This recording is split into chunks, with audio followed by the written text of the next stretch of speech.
Hola, bienvenidos a la entrevista de France 24. Soy Santiago Aristía y en esta emisión vamos a hablar sobre el activismo gordo y por eso saludamos y agradecemos muchísimo su presencia a Lux Moreno.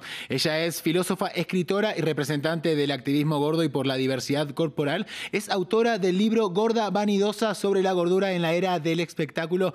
Lux Moreno, muchísimas gracias por su presencia en la entrevista de France 24. No, a ustedes por haberme llamado. Bueno, Lux, en primer lugar, preguntarle qué es el activismo gordo, cómo surge, qué lucha y qué necesidades acompaña. Bueno, el activismo gordo es un activismo que se centra en desmantelar lo que van a ser las opresiones y violencias sobre los cuerpos, que específicamente aparecen porque hay jerarquías corporales que hacen más valiosos los cuerpos delgados que los cuerpos gordos. En este sentido, hay una discriminación sistemática contra las corporalidades gordas, y vamos a ver que no es solo contra las corporalidades gordas, que se llama gordofobia y que afecta, digamos, la calidad de vida de las personas que tienen corporalidades diversas, es decir, diferentes a la norma, que la norma vendría a ser la delgadez. Ahora, Lux, algo que está bueno aclarar, ¿no? Porque no van a faltar quien diga estás haciendo una entrevista sobre activismo gordo, entrevistando a una persona flaca con una belleza hegemónica. Policías del cuerpo, ¿no? Quienes dicen qué cuerpos deben hablar de qué y qué cuerpos no pueden hablar de otros temas. Tu cuerpo, quiero contarle a la audiencia, está atravesado por una cirugía de bypass gástrico, por un problema de salud que no ha estado vinculado a la gordura. Aún así tenés una postura crítica, ¿no? Sobre este tipo de intervenciones. Has hablado de una delgadez indeseada y también de una experiencia gorda que nadie te va a borrar, Lux. Sí, de hecho, o sea, en el 2018, cuando presenté mi libro Gorda Vanidosa, lo que pasó fue que a los 10 días más o menos me tuve que hacer una operación, un bypass gástrico de emergencia. En general es una operación que tarda los protocolos, si es para bajar de peso son 6 meses, pero yo tenía una enfermedad preexistente que es enfermedad de reflujo gástrico muy agravada. Y finalmente, o sea, tan agravada que iba a terminar en un cáncer estomacal o esofágico.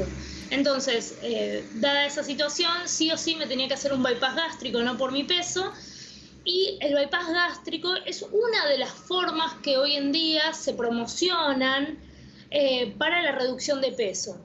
Sin embargo, es sabido que esta operación, que debe tener más o menos casi 40 años, ¿no? Empieza en Estados Unidos, tiene graves consecuencias sobre la salud de las personas que se lo hacen, digamos, que acceden quirúrgicamente al bypass gástrico o a las operaciones bariátricas.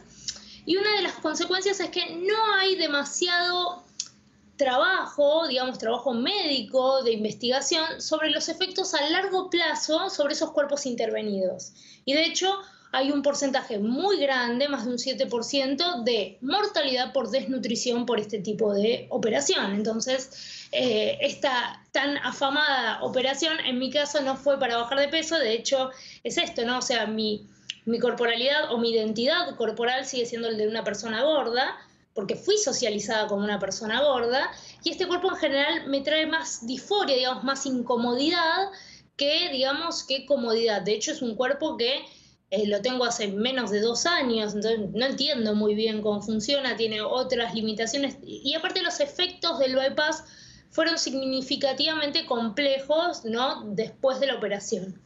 Es muy, muy interesante esto que planteas, Lux. Hablemos ahora sobre la patologización, ¿no? De los cuerpos gordos. Son considerados faltos de salud, abandonados, a veces incluso hasta depresivos. Si sos gordo, está mal. Si sos delgado, estás bien, ¿no? El gordo aparece como el infractor, ¿no? Aquella persona que no cumplió con determinadas normas corporales.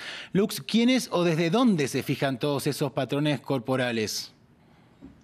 El tema de los patrones corporales es sumamente interesante y a la vez complejo, porque si uno podría decir, bueno, simplemente es la cultura que organiza, digamos, estas opresiones y estos estereotipos, y son solo estereotipos de belleza y solamente eso, y sin embargo podemos ver que convergen una serie de opresiones específicas o normas corporales que tienen que ver con prácticas políticas, económicas, que tienen que ver con cuestiones que se identifican socialmente con la salud, vamos a decir la salud entre unas comillas bastante complejas, ¿no? Entonces, estos estereotipos, digamos, que aparecen, están atravesados primero por una mirada que tiende a transformar a la delgadez en el lugar de lo saludable, en el lugar del éxito social, o sea, lo delgado es no solo saludable, sino que es bello, pero tiene que estar a la vez to fit, tiene que estar en forma, es decir, que no es simplemente ser delgado, sino que hay condiciones para ser delgados, y al mismo tiempo, en todo esto se juega un modo de reconocimiento social, ¿no? El gordo es una persona que es invisibilizada constantemente desde lo que vamos a llamar el mercado del deseo, de los cuerpos, aunque es visible para ser señalado como un cuerpo que está mal. En este sentido, o sea, podemos decir que hay políticas que atraviesan nuestro cuerpo y que hacen a la corrección corporal, hacen que el cuerpo validado socialmente sea un cuerpo delgado.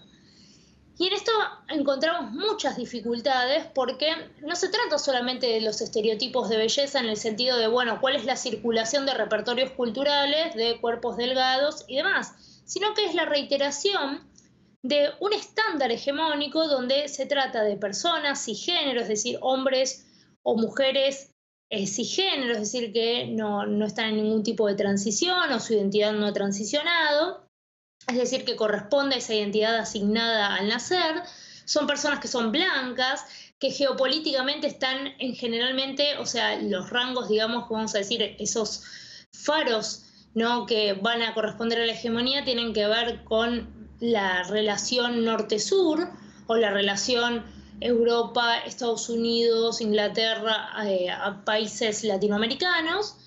Al mismo tiempo esto, ¿no? Tenemos rangos etarios que van a ser más significativos, o sea, las personas jóvenes, o sea, hay un ideal de belleza que se sigue que tiene que ver con esa belleza hegemónica relacionada con lo delgado, que esa belleza tiene que ver con un orden de la autenticidad, es decir, cuando uno se acerca más a ese modelo es más auténtico, es más valorado, es más exitoso socialmente.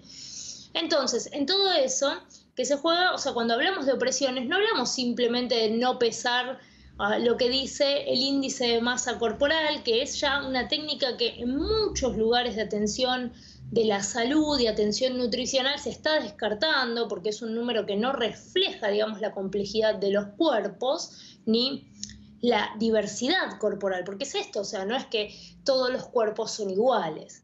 En ese sentido, hay algo ahí que se construye alrededor de la persona, digamos, de la persona que puede aspirar, digamos, a ese lugar hegemónico que es la delgadez, que tiene que ser blanco, porque no hablamos de la cuestión racial. Hay una cuestión de género, o sea, no es lo mismo ser hombre que ser mujer, porque es binarista, absolutamente binarista. La cuestión geopolítica, la clase social, el poder adquisitivo, la juventud, ¿no? Y todos estos valores aparecen como valores para lograr el éxito, digamos, y claro, un éxito que tiene que ver en lo social, ¿no? O sea, una persona exitosa está reflejada, digamos, con estos patrones. Lux, algo interesante que has planteado en alguna oportunidad es que el tipo de propuestas como la del amor propio, ¿no?, que se escucha muchísimo, no alcanzan, ¿no? Entre las experiencias en el marco de lo que es el activismo gordo se encuentran el Fat Body Positive, ¿no? Una corriente que lo que hace es enfatizar que los cuerpos gordos también son cuerpos positivos.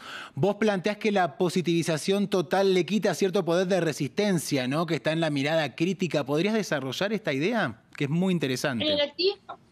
Gracias. En el activismo gordo lo que tenemos son varias vertientes. Acá en Latinoamérica tenemos una experiencia de activismo gordo particular que es una experiencia bastante híbrida.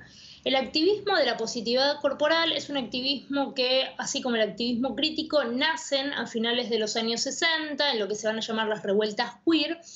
Y lo que tienen para hacer la positividad corporal es tomar esta estereotipación de la persona gorda como persona enferma, que no es ágil, que no es atlética, que come mal, que no es bella, y trata de positivizar este estereotipo. Ahí aparece, ¿no?, digamos, todo el gran movimiento de modelos plus size, ¿no?, modelos de talla grande.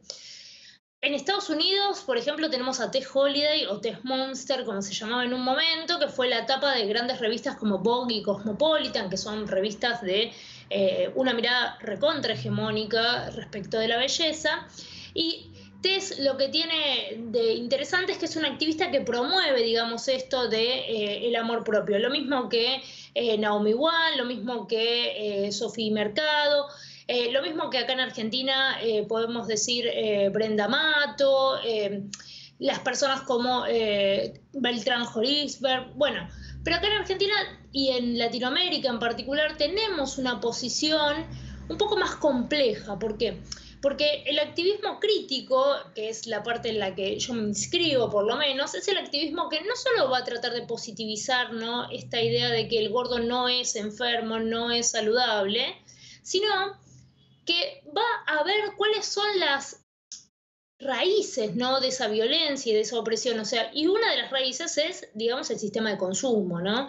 Cuando el cuerpo se transforma en una mercancía, muchas veces es muy complejo, o sea, que con solo positivizarlo, no transformar ese cuerpo gordo positivizado como un cuerpo también, ¿no?, traficable. En este sentido, habría, o sea, con la positividad corporal, el horizonte político no es la igualdad de todos los cuerpos, no es la equidad corporal o la justicia social para todos los cuerpos, sino simplemente entrar en un abanico de posibilidades. En este punto me parece como central señalar que es una dificultad, es una limitación y es un vaciamiento, ¿no?, de la forma resistencial del activismo gordo, porque el activismo gordo lo que quiere es diversidad corporal en un sentido amplio, no es que quiere que los gordos sean mejores que los delgados, o mejores que los chuecos, o mejores que, no sé, las personas muy altas, no, absolutamente no, lo que quiere es desmantelar esas jerarquías sociocorporales que existen y que organizan nuestra vida, porque desde que tenemos uso de razón estamos pensando, ¿no?, bueno, no, tengo que hacer dieta para llegar al verano, qué sé yo, qué sé cuánto. Una de las propuestas que sale de la positividad corporal en conjunto con los movimientos transfeministas va a tener que ver específicamente con la idea del amor propio. Y el amor propio es un poco complejo, ¿no? Porque el amor propio implica un acto individual, empoderante, en el cual yo, no sé, viene un rayo moralizante y me dice, tu cuerpo está súper bien como está, querete. Y esto es algo que la crítica que yo por lo menos le hago desde mi posición teórica y política como activista tiene que ver con la falta de comunidad, ¿no? Con la falta de comunidad, porque termina siendo un acto absolutamente individual y es un acto que se debe perpetrar, que se debe perdurar, perdón. Es decir, todo el tiempo, bueno, estoy sintiendo amor propio, nunca me puedo sentir mal, nunca puedo sentirme horrible, nunca me puedo despertar, no sé, con el pelo mal y digo, che, qué mal, sino que es un acto que es absolutamente individual y que pone otro tipo de normas, ¿no? O sea, bueno, la norma que es querete, bueno, obligatoriamente, bueno, te tenés que querer, así como sos, bueno. Y algunas de las consignas que surgen, digamos, en los activismos un poco más críticos, transfeministas y del activismo gordo, que es, no alcanza con quererse. O sea, no alcanza con esto, porque si fuera solamente quererse, bueno, listo, ya está, o sea, es un acto absolutamente individual y de vuelta volvemos, como le pasa a las personas gordas, a señalar al individuo como el único responsable de circunstancias que son absolutamente más grandes, que tienen que ver con lo cultural, con ideas establecidas y con el status quo, ¿no?, de los cuerpos. Claro.